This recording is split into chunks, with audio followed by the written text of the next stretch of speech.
नमस्कार दोस्तों, आपका ड्रीम अप क्लासेस में स्वागत है। आइए इस वीडियो में हम लोग हाइड्रोलिक्स के अंतर्गत आज हम लोग बर्नौली प्रमेय पर आधारित वेंचुरी मापी को यानी वेंचुरी मीटर को देखेंगे, जो कि सिविल और मैकेनिकल दोनों विद्यार्थियों के लिए बहुत ही महत्वपूर्ण है। तो अक्सर एग्ज़ाम में पूछ लेता है कि वेंचुरी मीटर क्या होता है, इसके बारे में टिप्पणी कीजिए। तो इसके बारे में हम लोग विस्तार से समझेंगे।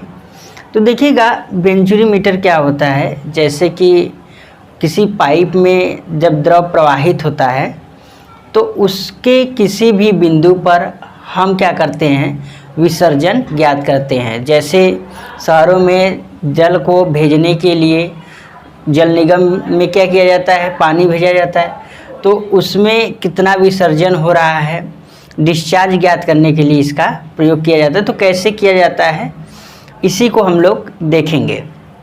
तो क्या है, इसकी सहायता से किसी पाइप में बहते हुए द्रव की मात्रा की दर यानी विसर्जन किसी भी बिंदु पर ज्ञात किया जा सकता है। यानी कोई भी बिंदु हो, अगर कोई द्रव प्रवाहित हो रहा है किसी पाइप में, तो वहाँ पर इसका प्रयोग किया जाता है।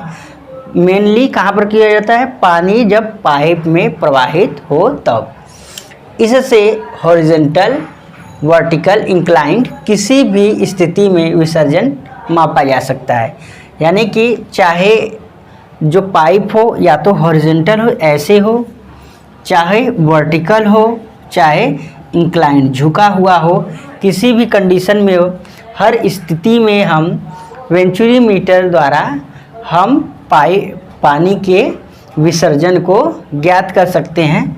तो यहाँ पर एक चीज़ हम इसके बनावट को समझ लेते हैं कि किस प्रकार से यह प्रयोग करते हैं हम पाइप में। जैसे मान लेते हैं कि यह एक पानी का पाइप है, इसमें प्रवाहित हो रहा है पानी।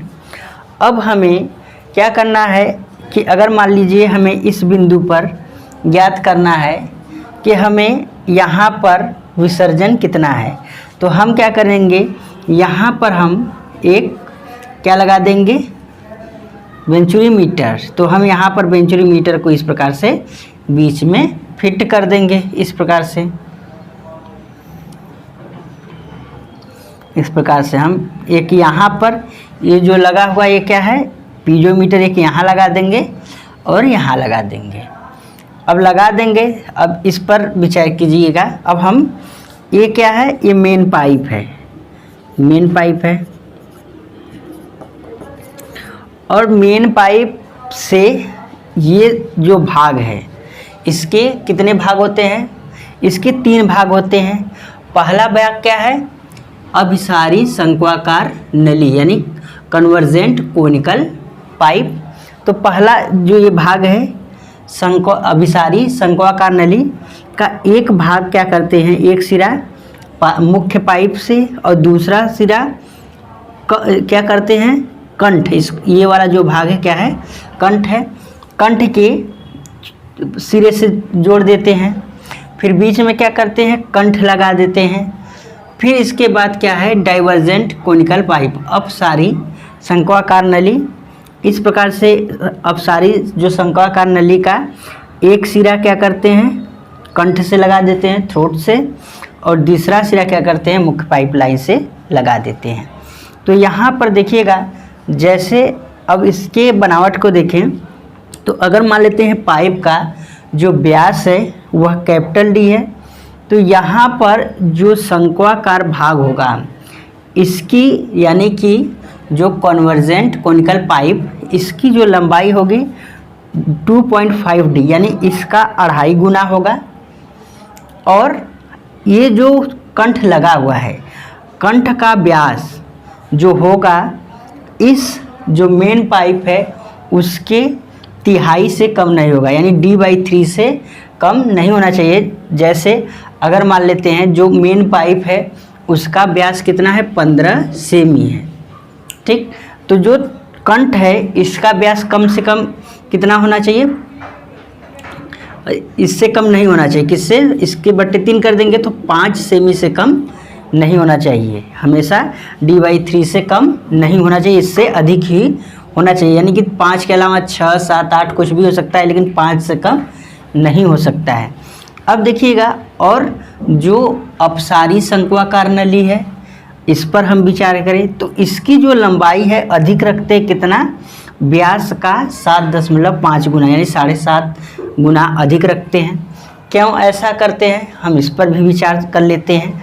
देखिएगा, जब पानी यहाँ पर प्रवेश कर रहा है पाइप में, तो यहाँ पर जो वेग होगा, अगर हम मान लेते हैं यहाँ पर वेग क्या है, v1 है, और यहाँ पर कंठ है, यहाँ पर v2 है, ठीक। अब देखिएगा, यहाँ पर क्षेत्रफल अधिक है पाइप का, यहाँ पर क्षेत्रफल कम है। तो हम सातत्य समीकरण जानते हैं। सातत्य समीकरण क्या होता है कि A1 V1 बराबर A2 V2, यानी डिस्चार्ज हमेशा हर जगह क्या होता है, समान होता है। तो यहाँ पर जब देखिएगा एरिया अधिक है, ठीक है, तो वेग क्या होगा, कम होगा, और यहाँ पर वेग एरिया कम है तो वेग क्या होगा, अधिक होगा, ठीक। तो इस स्थिति में यहाँ पर जो दाब है अधिक है और वेग कम है। अब यहाँ पर जहाँ पर वेग अधिक होता है वहाँ पर दाब क्या होता है, कम हो जाता है। तो इस प्रकार से इस पीजोमीटर में क्या होता है, अंतर है, यह पीजोमेट्रिक हेड में क्या हो जाता है, अंतर हो जाता है। अब यहाँ पर जब वेग अधिक है तो अधिक वेग से निकलेगा, अधिक वेग से निकलेगा तो शीर्ष हानि होने की संभावना अधिक रहेगी, भंवर धाराएं उत्पन्न होने की संभावना अधिक रहेगी। तो इससे बचने के लिए वेग अधिक रहेगा, इससे बचने के लिए हम क्या करते हैं, इसकी लंबाई क्या करते हैं, इसकी अपेक्षा अधिक हम रखते हैं।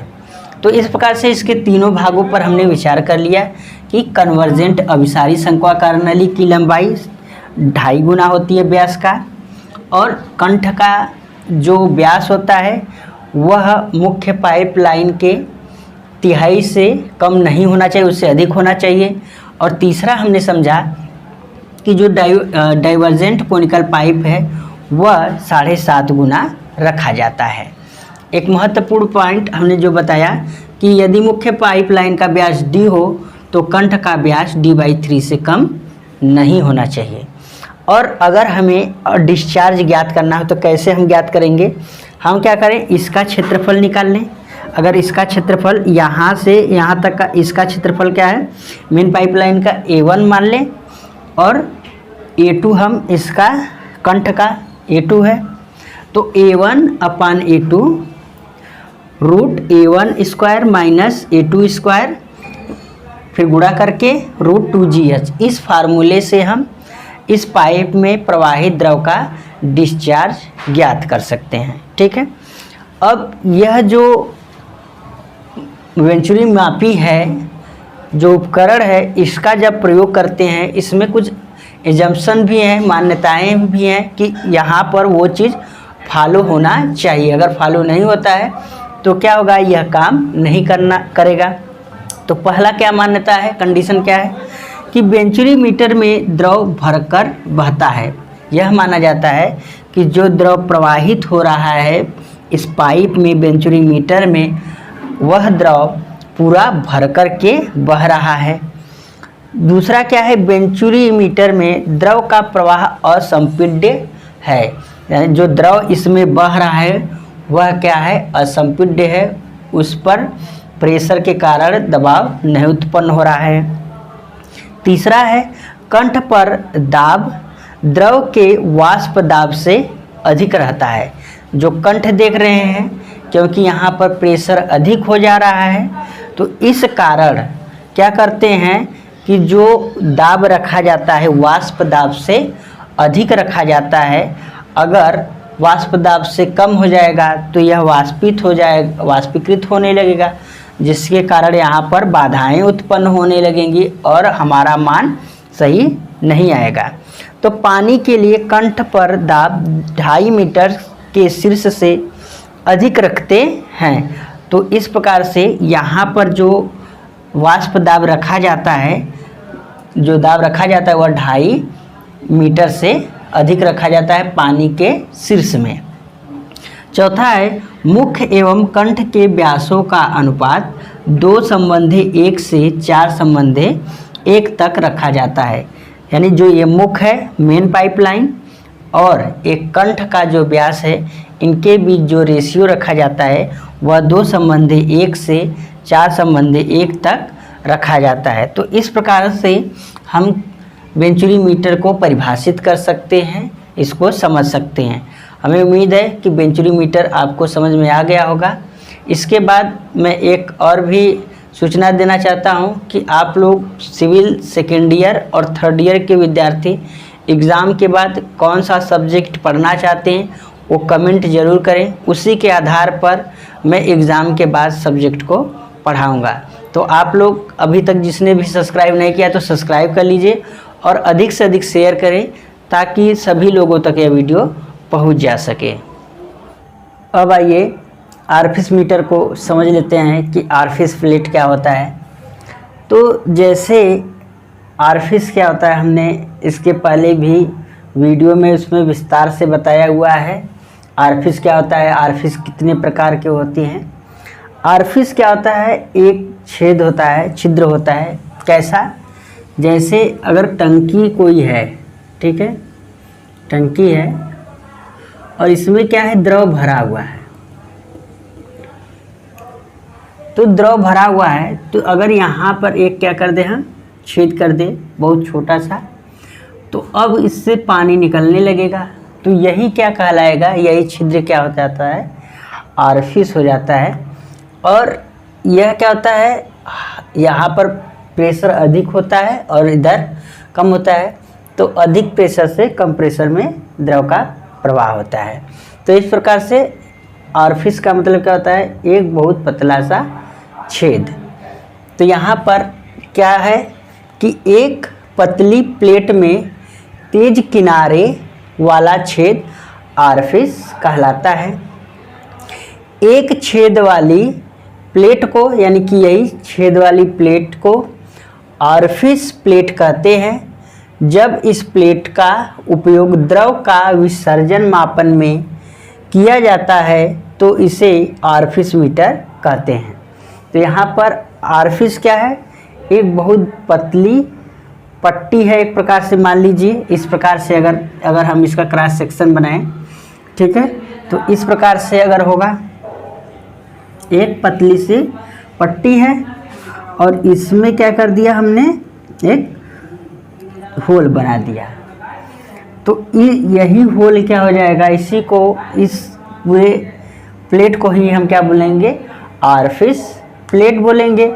जब हम इसका उपयोग क्या कर दे, इसमें लगा देंगे पाइप के विसर्जन ज्ञात करने में, तो इसी समायोजन को हम क्या बोलेंगे, आरफिस मीटर बोलेंगे।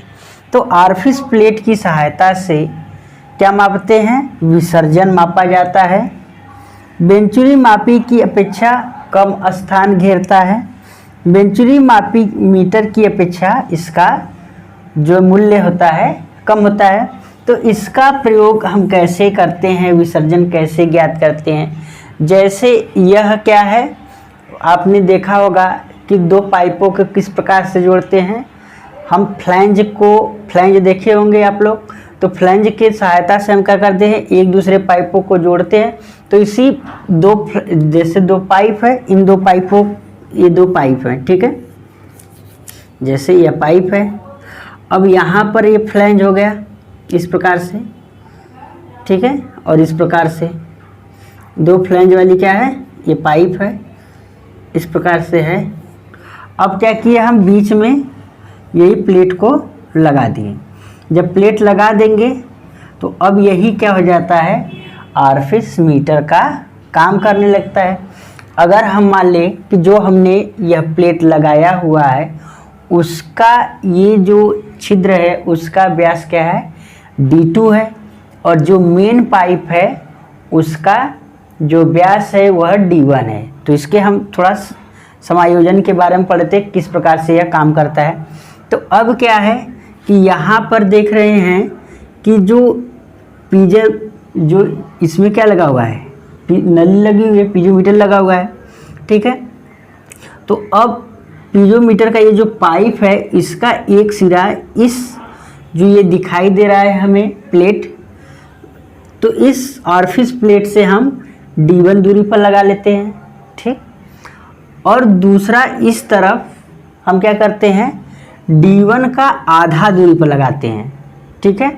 जैसे अगर ये 10 सेमी है तो यहाँ पर कितनी दूरी पर लगाएंगे हम, 5 सेमी पर लगाएंगे। तो इस प्रकार से, और इसमें हम क्या कर देते हैं, कोई भी दूसरा द्रव भर देते हैं जिसकी डेंसिटी अधिक हो, घनत्व अधिक हो, तो हम क्या करते हैं, पारा भर देते हैं। तो इस कंडीशन में क्या होगा, जब इसमें द्रव आएगा तो यहाँ पर ये क्या करेगा, प्रेशर उत्पन्न करेगा यहाँ पर, तो द्रव क्या करेगा, ऊपर चढ़ जाएगा, ठीक है। ऊपर जब चढ़ जाएगा यहाँ पर, तो अब इसके अंतर को हम क्या करेंगे, फाइंड करेंगे। इसी के आधार पर हम इसमें विसर्जन ज्ञात कर लेते हैं। तो यहाँ पर जो D2 है, यह कितना रखते हैं, इसका आधा रखते हैं। हमेशा A आधा रहेगा और A भी आधा रहेगा। तो इसका विसर्जन किस प्रकार से हम ज्ञात करते हैं, फार्मूला क्या है, Q बराबर CA2 √ 2GH अपान D2 अपान D1 के पावर 4। इस फार्मूले से हम विसर्जन फाइंड कर लेते हैं। C क्या है, घर्षण हानि के लिए गुणांक है। तो इस प्रकार से हमने इस वीडियो में ऑरिफिस मीटर और बेंचरी मीटर को समझा। हमें उम्मीद है कि आपको समझ में आ गया होगा। मैं फिर से कह रहा हूँ कि आप लोग कमेंट ज़रूर करेंगे कि आपको कौन सा सब्जेक्ट पढ़ना है एग्ज़ाम के बाद। अधिक से अधिक शेयर करें। जो अभी तक चैनल को सब्सक्राइब नहीं किया है तो सब्सक्राइब कर लीजिए। फिर हम अगले वीडियो में मिलेंगे, तब तक के लिए नमस्कार।